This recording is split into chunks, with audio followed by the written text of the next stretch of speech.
పాండు గారు, నల్లపు పాండు, Yes. నవ్వుల పాండు. అన్నందుకైనా నవ్వాలి. Yeah okay, thank you. Pandu గారు, మీతో మాట్లాడుతుంటే ఒక అరగంటలో 6 బూస్టులు తాగినటువంటి ఒక ఎనర్జీ వావ్.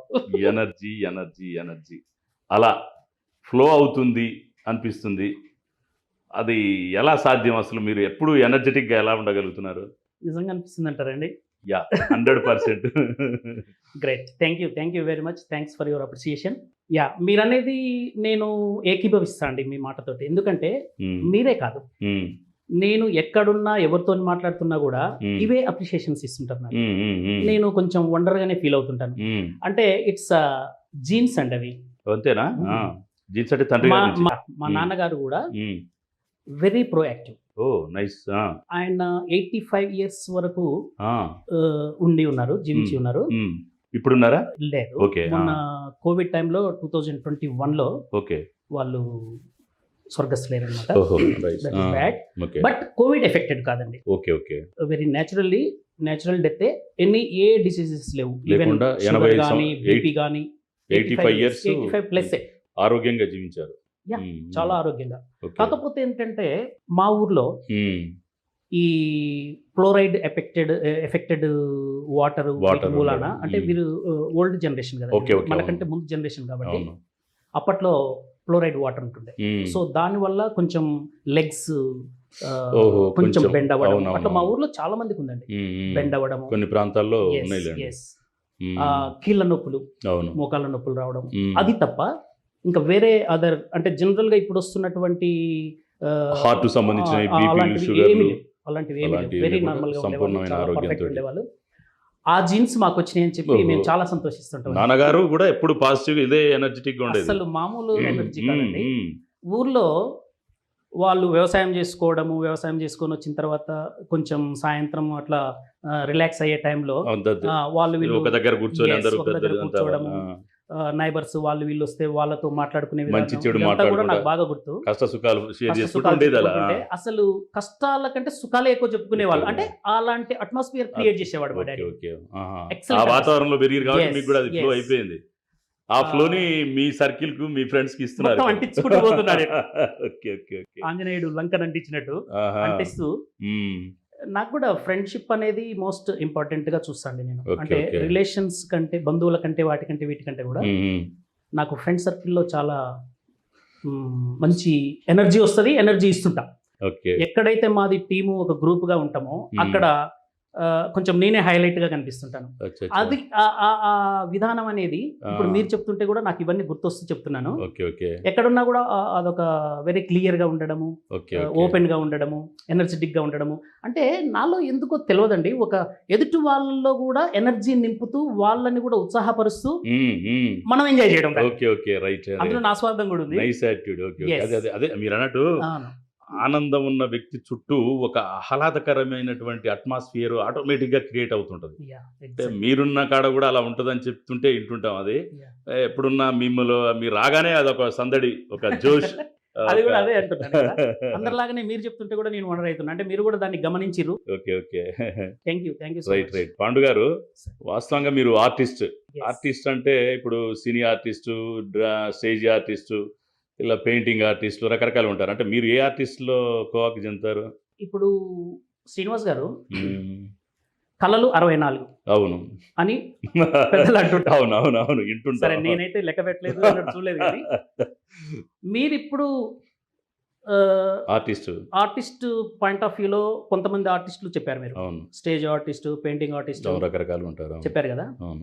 అందులో నాకు దాదాపుగా ఒక 5-6 టచ్ లో ఉంటాయి. 5-6 కళలు మీకు అభినయం.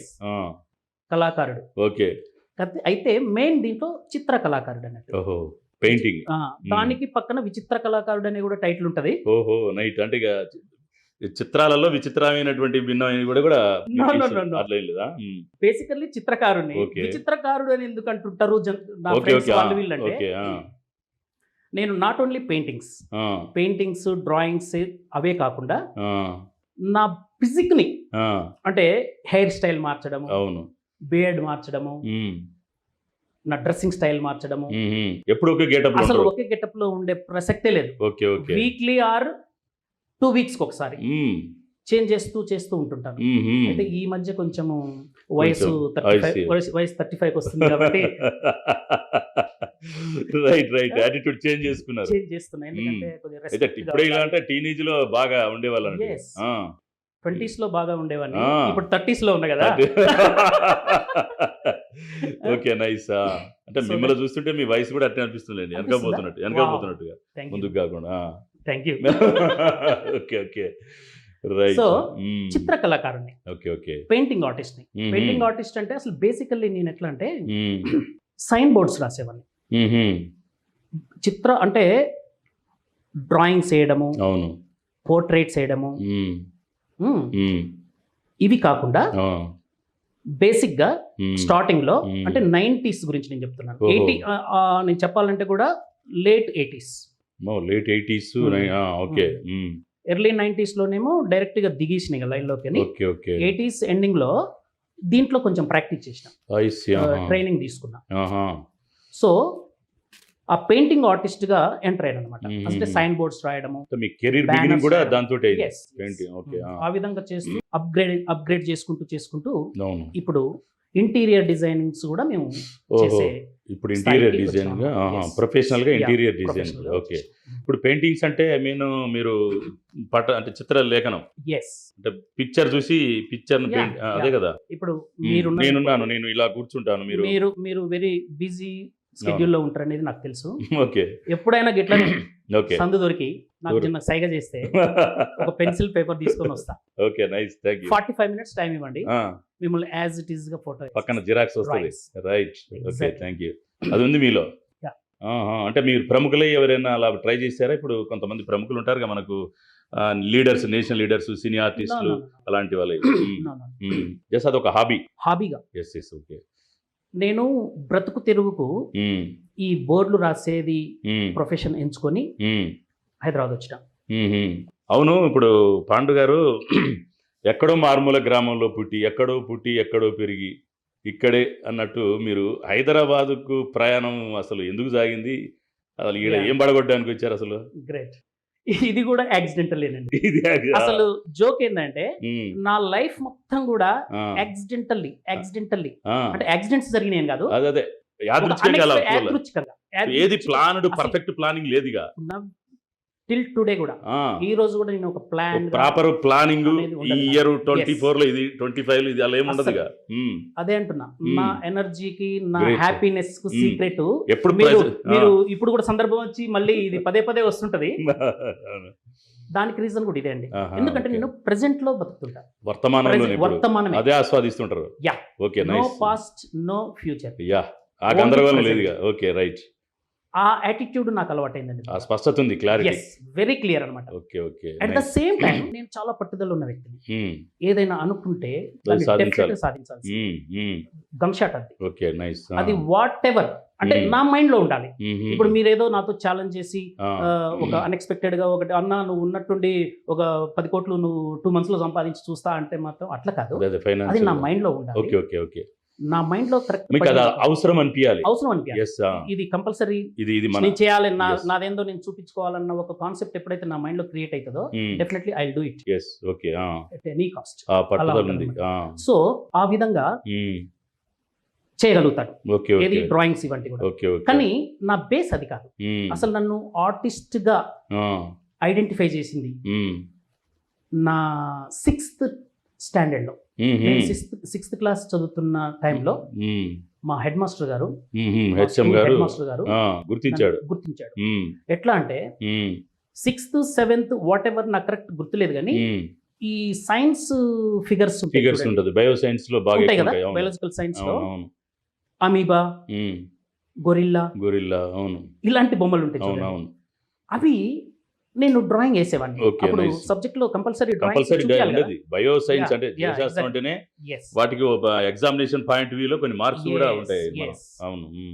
అప్పుడు ఆ బొమ్మలు మరి ఎందుకు అంటే ఐ మీన్ నాకు ఎందుకు చిన్నప్పటి నుంచి అది అది ఆ కళ అబ్బింది అలా కదా. అబ్బింది అంతే. అంతే. నాకు ఎవరు గురువు లేరు, ఎక్కడ నేను ఎక్కడ ట్రైనింగ్ తీసుకుంది లేదు, ఏం లేదు. ఏదో నేచురల్ గా ఆసక్తి పెరిగింది అది చదువుకుంటే. అలా అలా అలా ఆ బొమ్మలు వేస్తున్న క్రమంలో మా హెడ్ మాస్టర్ గారు అంకతి అప్పయ్య గారు అని చెప్పి వెరీ రెస్పెక్టబుల్ పర్సన్. ఇప్పటికి కూడా నేను అంత రెస్పెక్ట్ చేస్తాను, ఎందుకంటే నాకు లైఫ్ నిచ్చింది వాళ్ళు. అంటే నాలో ఉన్నటువంటి ఒక ఇంటర్నల్ క్వాలిటీని కనిపెట్టి నాకు చెప్పడం అంటే నాకు ఎందుకో స్ట్రక్ అయింది మైండ్ లో, కూర్చుంది అది. కూర్చొని దీన్ని ఏదో ప్రాక్టీస్ చేస్తే బాగుంటది అన్న టైప్ లో ఆ ఎంకరేజ్మెంట్ అనేది నన్ను ముందుకు తీసుకెళ్ళి దాన్ని కంటిన్యూ చేస్తూ రెగ్యులర్ గా బొమ్మల మీద ఎక్కువ దృష్టి పెట్టడం, ఇలాంటి సైన్స్ బొమ్మలు వేయడము. అప్పుడే మనకు రోడ్స్ మీద అక్కడక్కడ చిరంజీవి బొమ్మలు అవన్నీ ఒక పోస్ట్ కార్డ్ సైజ్ అవన్నీ కూడా అమ్ముతుండేవాళ్ళు, ఫుట్పాత్ల మీద పెట్టి అమ్ముతుండేవాళ్ళు. అవి ఒకటి సాంగ్స్ బుక్స్ చిన్న సైజు అవి కొనుక్కొని మనం ప్రాక్టీస్ చేయడం. అయితే ఆ బొమ్మలు ఒక ఫ్రెండ్ ద్వారా వీని ద్వారా తీసుకోవడము, వాటిని ప్రాక్టీస్ చేయడము. అవి స్కూల్లో ఉండి, అంటే నేను హాస్టల్లో ఉండి చదువుకున్నాండి. హాస్టల్లో ఉండి టైం దొరికినప్పుడల్లా ఇలాంటివి ప్రాక్టీస్ చేయడము. ఎడ్యుకేషన్ మీద ఫోకస్ కంటే వీటి మీద ఎక్కువ ఫోకస్ పెట్టాను. అది నాకు తెలియకుండానే ఆటోమేటిక్ నా మైండ్ లోకి వచ్చేసింది. 6th 7th అంటే ఏంది, మనకు ఒక ఫ్యూచర్ ప్లాన్ అని, ఫ్యూచర్ లో నేను ఆర్టిస్ట్ కావాలని, దీని మీద సంపాదించాలని, అలాంటి ఐడియాస్ ఇప్పుడే లేవు నాకు. ఇంకా అప్పుడేముంటాయి, అప్పుడు ఏముండదు. 7th తర్వాత 8th తర్వాత 9th తర్వాత 10th బోర్డ్ ఎగ్జామ్ రాయాలి, తర్వాత ఇంటర్మీడియట్ చేయాలి. ఇదే తప్ప ఉండదు. అంతే, ఎగ్జాక్ట్లీ అంతే. అయితే సో ఆ ఎంకరేజ్మెంట్ తోటి నేను ఆర్ట్ మీద ఇంట్రెస్ట్ అనేది అక్కడ బీజం పడింది. దాన్ని డెవలప్ చేసుకుంటూ వచ్చేసి ఇక మీరన్నట్టు అటో ఇటో కొట్టుకుంటూ సక్సెస్ఫుల్లీ 10th లో ఫెయిల్ అయినా. గ్రేట్. అప్పట్లో అందుకే సక్సెస్ఫుల్లీ 10th లో ఫెయిల్ అనగానే మీరు గ్రేట్ అంటున్నారు అంటే బాగా దీవించారు. Hello everyone, thank you so much for watching video till the end. ఇలాంటి మరిన్ని సక్సెస్ఫుల్ అండ్ ఇన్స్పిరేషనల్ వీడియోస్ కోసం please subscribe YS cultural creation YouTube channel. మీకు ఇంకేమైనా ఐడియాస్ ఆర్ సజెషన్స్ ఉంటే కామెంట్ సెక్షన్లో కామెంట్ చేయండి. వీడియో నచ్చితే లైక్ చేయండి and please share it with your family and friends. Subscribe button పక్కన చిన్న బెల్ ఐకాన్ ఉంటుంది, అది క్లిక్ చేయండి సో దట్ మీకు వీడియో అప్లోడ్ చేయగానే నోటిఫికేషన్స్ వచ్చేస్తాయి. Thank you so much for supporting us. Keep supporting. Don't forget to subscribe. Bye bye. Take care.